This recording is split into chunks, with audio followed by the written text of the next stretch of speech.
Hola, soy Jamie Gavica, estudiante de la Escuela de Mediación Pacto de Paz. El día de hoy hablaremos de un tema de suma importancia, el cual es la mediación en materia penal. Antes de empezar, debemos de saber qué es la mediación.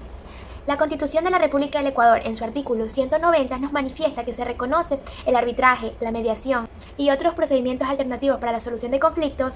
Este procedimiento se aplicará con sujeción a la ley en materias en las que por su naturaleza se pueda transigir. Asimismo, la Ley de Arbitraje y Mediación, en su artículo 43, nos manifiesta que la mediación es un procedimiento de solución de conflictos, por el cual las partes son asistidas por un tercero neutral llamado mediador. Procuran un acuerdo voluntario que verse sobre materia transigible, de carácter extrajudicial y definitivo que ponga en fin el conflicto. Algo importante que debemos de notar y que se encuentra en los dos artículos anteriormente manifestados es que se nos habla de transigible. Cuando hablamos de materia transigible, nos referimos a cuando las partes de manera legal pueden negociar y acordar y que involucren los derechos que pueden ser cedidos con voluntariedad de conformidad con la ley. Pero antes de adentrarnos, hay que saber que en materia penal no se permiten las interpretaciones, así como se lo puede hacer en otras materias como la tributaria, civil, etc. El artículo 13 del Código Orgánico Integral Penal tiene 3 numerales que afirman lo manifestado con anterioridad. El primer numeral nos dice que la interpretación en materia penal se realizará en el sentido que más se ajuste a la Constitución de la República del Ecuador y a los instrumentos internacionales.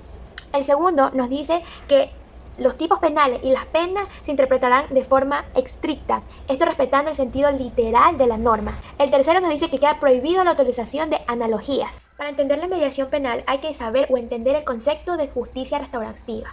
Existen 3 conceptos básicos. El primero es que a diferencia de la justicia positiva, aquí se intenta restaurar, componer las relaciones y lo que haya sucedido antes de lo que se cometiera el delito o la infracción. El segundo es que no solo debe participar la víctima y el victimario, sino también el contexto social, es decir, la familia de la víctima, del victimario, de la víctima, del victimario, el colegio, la universidad, etc.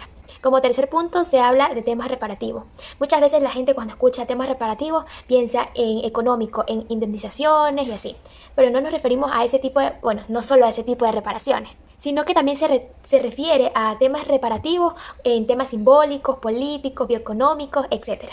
Las reglas de transaccionalidad en materia penal se encuentran en el artículo 663 del Código Orgánico Integral Penal y manifiestan lo siguiente. La conciliación podrá presentarse hasta antes de la conclusión de la etapa de la instrucción fiscal en los siguientes casos. Primero, delito sancionado con pena máxima privativa de libertad de hasta 5 años. Un ejemplo que podemos utilizar en este delito de pena máxima privativa de libertad es, por ejemplo, cuando alguien agrede, golpea a otra persona y lo hiere, pero no de forma grave, sino más bien solo le deja una incapacidad, digamos, de 3 a 5 días. Esta situación se puede mediar. Realmente existen muchos temas que se pueden mediar. Por ejemplo, se puede mediar el maltrato o muerte de un animal de compañía, ya que el Código Orgánico Integral Penal en el artículo 249 tiene estipulado que la causa de muerte de un animal será sancionado con pena privativa de libertad de 3 a 7 días. Por lo que, por ejemplo, si sabemos que algún vecino asesinó a nuestra mascota, podemos llevarlo a mediación para lograr un acuerdo o una reparación, que como ya explicamos anteriormente no solo es una indemnización, una reparación económica, sino social, sentimental, ya que en la mediación se puede llegar a un acuerdo para hacer tal vez que las partes se pidan disculpas, perdón. Como segundo punto, en el artículo 663 tenemos a los delitos de tránsito. En este nos dice que no tengan resultado de muerte, ni que causen incapacidad permanente, pérdida o inutilización de algún órgano. Para entender mejor este punto, imaginémonos que vamos conduciendo un vehículo y perdemos el control de este, lo que hace que nos choquemos con otro carro. Debido a este choque, se causa un hundimiento en la puerta del copiloto. Y además se le causa una lesión muy leve al copiloto que lo deja con una incapacidad de 5 días.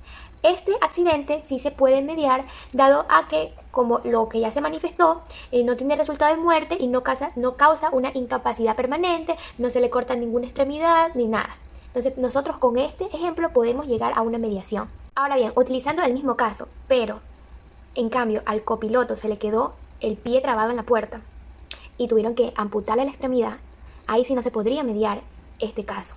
Como tercer punto tenemos a los delitos contra la propiedad, cuyo monto no exceda los 30 salarios básicos unificados del trabajador en general.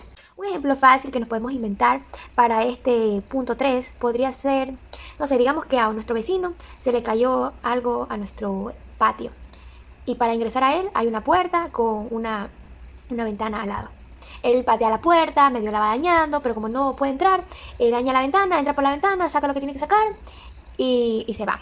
Y nosotros nos enteramos de esto debido a que tenemos una cámara de seguridad y le decimos al señor que por favor nos arregle y no, pues no se sabe cómo arreglar, hay mucha problemática. Podemos llevarlo a un centro de mediación y llegar a un acuerdo para que éste pueda arreglar la ventana y la puerta, ya que dañó nuestra propiedad y este costo no excede los 30 salarios básicos unificados del trabajador. Se excluye de este procedimiento las infracciones contra la eficiencia de la administración pública o que afecte a los intereses del Estado, delitos contra la inviolabilidad de la vida, integridad y libertad personal con resultado de muerte, delitos contra la integridad sexual y reproductiva y delitos de violencia contra la mujer o miembros del núcleo familiar.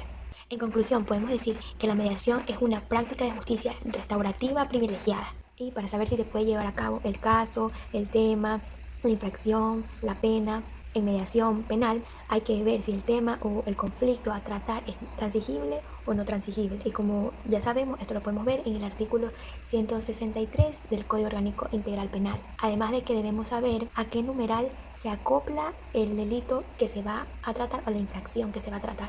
Algo que no nombré, pero que es importante tenerlo en mente, son las circunstancias atenuantes y las circunstancias agravantes. Ya que si existen al menos 2 circunstancias atenuantes de la pena, se impondrá el mínimo previsto en el tipo penal, reducido en 1/3 siempre que no existan agravantes. 2 circunstancias atenuantes pueden ser cuando la persona infractora actúa por temor o bajo violencia. También puede ser cuando la persona infractora actúa eficazmente colaborando con las autoridades en la investigación de la infracción. Es muy importante que las personas tomen en cuenta las circunstancias atenuantes y las circunstancias agravantes, ya que como manifestamos, las circunstancias atenuantes pueden reducir 1/3 de la pena. Entonces, digamos que hay una persona que tiene una pena de 6 años por su delito que ha cometido o la infracción. Entonces, él no puede ir a mediación porque como dice el artículo 663 del Código Orgánico Integral Penal, solo es hasta los 5 años que tiene que ser la pena. Pero por las circunstancias atenuantes que él tenga, se puede reducir la pena y llegar a esos 5 o menos años y podrá ir a mediación, ya que cumple con lo establecido en el numeral 1 que dice que la pena máxima, como dijimos, es hasta 5 años. Por otro lado, si existe una circunstancia agravante no constitutiva o modificatorias de la infracción, se impondrá la pena máxima prevista en el tipo penal aumentando en 1/3. Un ejemplo de agravante es afectar a varias víctimas por causa de la infracción. Otro podría ser cometer la infracción con ensañamiento en contra de la víctima. Bueno, muchas gracias por ver el video de hoy. Espero que hayan entendido y les haya gustado. Nos vemos hasta la próxima. Chao.